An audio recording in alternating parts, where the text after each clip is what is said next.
काय गोपाल भांड, आज कोणत्या विषयावर चर्चा करायची? राजेसाहेब, आपल्याला आपल्या राज्यासाठी राजवत्याची नेमणूक करायची आहे. मग त्यात काय अडचण? तुमचा आदेश पाहिजे होता. ठीक आहे, आम्ही सर्वांना आदेश देतो की उद्या सकाळच्या प्रहरी आपल्या राजदरबारात राजवैद्याची निवड केली जाईल आणि गोपाल भांडची देवाणघेवाणाला सांगून द्या की संपूर्ण राज्यभर फिरून सर्व वैद्यांना दरबारात बोलावून घ्या. ठीक आहे, सभा थांबवली जाईल. चालेल बाबा, आपल्याला राज्यभर दवंडी द्यायची आहे. बर.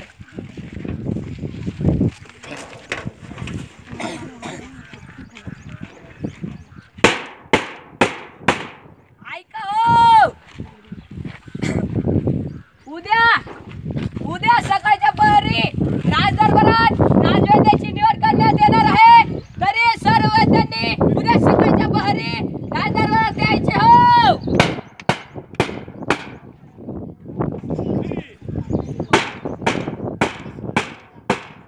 ऐका हो, उद्या सकाळी राजदरबारात राजवैद्याची निवड करण्यात येणार आहे. तरी सर्व वैद्यांनी राजदरबारात यायचे हो. ऐका हो, उद्या सकाळच्या प्रहरी राजदरबारात राजवैद्याची निवड करण्यात येणार आहे. तरी सर्व वैद्यांनी राजदरबारात यायचे हो. राजेसाहेब, हे सगळ्या वाद्यांचे गुणपत्र. ठीक आहे, आपण सकाळच्या सभेमध्ये पाहू.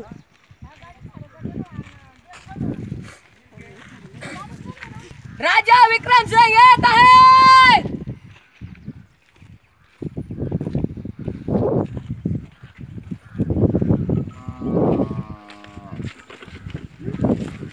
काय गोपाल भांड, झाली का कालची तयारी? हो झाली महाराज, पण एक अडचण येते. ती कशी अडचण? आपल्याला नेमायचंय एक राजवैद्य. हो, इथे जमलेले आहेत भरपूर, मग ती तर एक अडचणच झाली ना. ठीक आहे गोपाल भांड, हे काम आम्ही तुमच्यावर सोपवतो.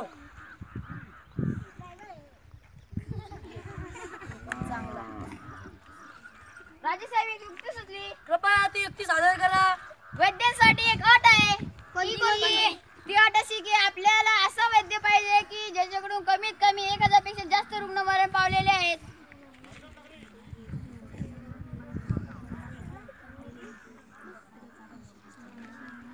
नमस्कार राजेसाहेब, मी 10,000 रुग्णांचा उपचार केला आहे. माझ्याकडून 2,000 मिळेल का?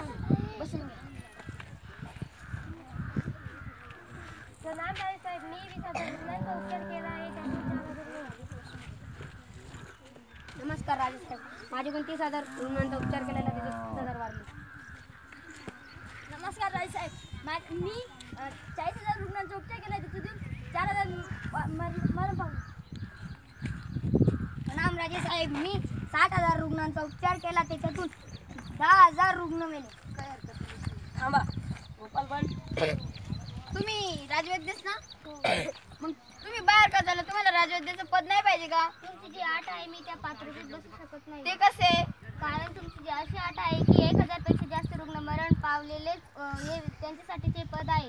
माझ्याकडून मी 70,000 रुग्णांचा उपचार केला आहे, पण त्यातून काही थोडेसेच रुग्ण मरण पावलेले आहे आणि वैद्याच्या हाती रुग्ण मरण पावणे ही की महत्वाची बाब नाही. राजेसाहेब, हा घ्या तुमचा राजवैद्य मिळाला. वैद्याजी तुमचं नाव काय? संजीवनी. ठीक आहे, आजपासून आम्ही हे घोषित करतो की आपल्या राजदरबारात वैद्य संजीवनी हे कायमस्वरूपी वैद्य राहतील. सभा थांबवली जाईल. विक्रमसिंह की जय.